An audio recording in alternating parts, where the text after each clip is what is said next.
Welcome everyone to Aging Artfully, Going Global. My name is Virginia Tandy and I'm the Director of the Creative Aging Development Agency, CARDA. We've a great lineup of speakers today and we're delighted to see so many people from around the world who want to be part of this event. We have about 200 delegates with attendees from around the globe, South America to Australia. We recognise that speakers and delegates are in many different time zones, and we're grateful to all of you who got up early or will be staying up late to be with us. And please do bear with us as we connect to speakers in different parts of the world. Just to quickly go through some housekeeping, as we're on Zoom webinar platform today, attendees aren't able to have their cameras and microphones on.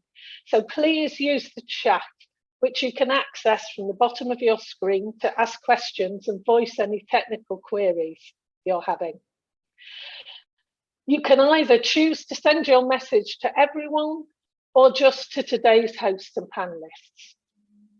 Jack Hayes from the Arts Marketing Association is with us today to assist you if you experience any issues. If you require live captioning, please click live transcript at the bottom of the screen and then click show subtitle. We put these instructions in the chat as well. If you're on Twitter, please use the hashtag AAGG2022. I now want to introduce David Cutler, Director of the Bearing Foundation and a global champion of creative aging. David worked with Sara Kuusi and Raisa Kartunen from Helsinki to present the first international conference in 2021. And CARDA and Paul McGarry in Greater Manchester, who you'll hear from later, are delighted to be working with the three of them, building the global network through this event today. I'd now like to ask David to say a few words to open the conference. Thank you, David. Thank you very much, Virginia. And I'm hoping that this is now working because I'm still seeing Virginia, but this is working for everyone else? Good, lots of nods. I'm delighted and honoured to be with you today and saying a few words about something that I feel tremendously strongly about. The Bearing Foundation's a UK-based grant maker, and fundamental to everything that we do is a human rights perspective. And I'm saying that because we believe profoundly that creativity is a human right. And that influences how we work. That yes, creativity is good for your health and well-being and socialization, but more important to us is that it's your right, and it's your right wherever you are in the world. Our arts programme between 2010 and 2019 mainly worked in the UK, but an international strand was always there and very important to us. And that actually started off in 2011 as so much good work started in Ireland with the Bealtaine Festival, which held a very important international conference then. We went on to partner with the Churchill Fellowship, and that resulted in 47 lucky artists having 6-week sojourns all over the world, looking at good practice coming out from Britain and then returning what they'd learned. We had a partnership to create an EU manifesto. In ancient history, Britain used to be part of something called the EU, and we took part in their wonderful activities. That resulted in a marvellous exchange between Manchester and other local authorities in the UK and the Netherlands, and also a really amazing initiative by the Dutch government, which they called Age-Friendly Culture cities.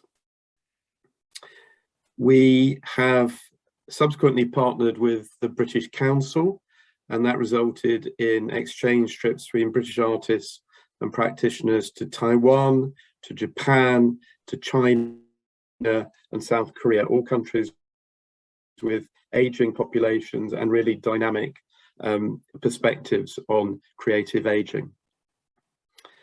You'll find a lot of what we've done in a series of publications. This is my only visual aid. I can't see myself, so hoping everyone else can. It's called Around the World in 80 Creative Aging Projects. And that includes work from a number of our other publications on the Netherlands, Germany, Japan, and our most recent publication jointly with Risa and colleagues in Finland called Love in a Cold Climate.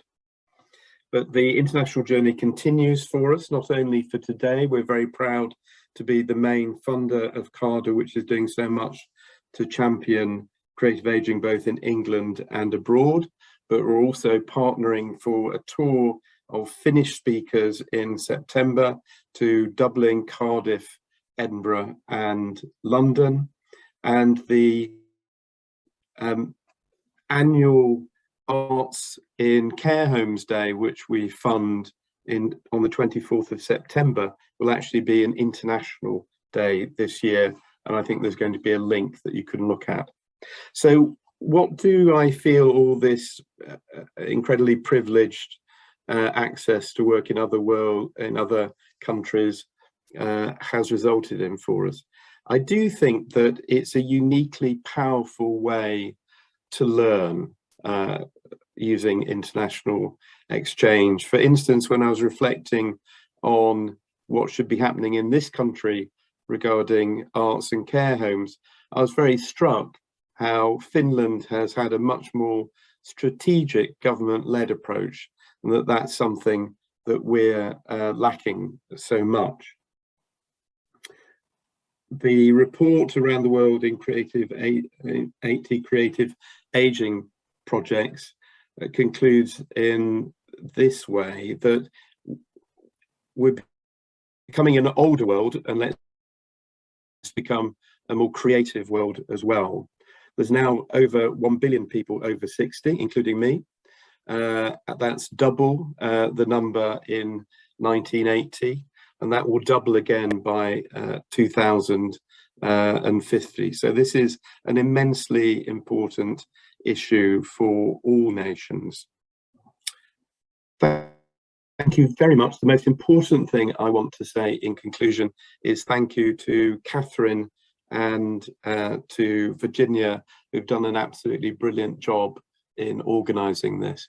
Now, I've been terrified all the way through this because I can't see myself, and I think I've been speaking to no one for the last 10 minutes. So Virginia, tell me I'm wrong and that it actually worked. You are wrong, David. Thank you. Oh, that's really... It's been great. You've been there loud and clear. So thank you so much for those kind words of introduction. Before I introduce the first session, I just want to say a few words of introduction about CARDA, the Creative Aging Development Agency. It began work in 2020 and is generously supported, as David said, by the Baring Foundation, Greater Manchester Combined Authority and Arts Council England. CARDA is currently hosted by Manchester Museum, based in the University of Manchester, and works across England and with colleagues in creative aging in the UK. CARDA believes that we all have the right to take an active part in creativity and cultural life at any age. A catalyst for creative aging, we're working to reshape people's views of later life, challenge ageism, champion creative aging, and the cultural contribution of all older people. We want to harness the collective energy for change, building on the Baring Foundation's decade of investment that David described. Do visit our website, cardaengland.org, to find out more about the work we do and the research we've already done with a range of local authority and national agency partners. CARDA's priorities are amplifying the voice of older people in the cultural life of the country, increasing the visibility of creative ageing work happening in ethnically diverse communities, improving access and awareness of mapping and data about the cultural participation of older people, and building a community of practice. We will touch on all of these themes in the conference today as we explore how creative ageing has continued despite the constraints of the pandemic, and often through the ingenuity and determination both of creative practitioners and the older people they work with and for. And we will consider the value of the long-term projects that build skills and social connection, and also look at how our experiences over the last 2 years have changed the ways we work. We'll also look at initiatives that demonstrate our ambitions for a more inclusive future, where all older people's needs and interests are considered as a matter of course in cultural planning and provision.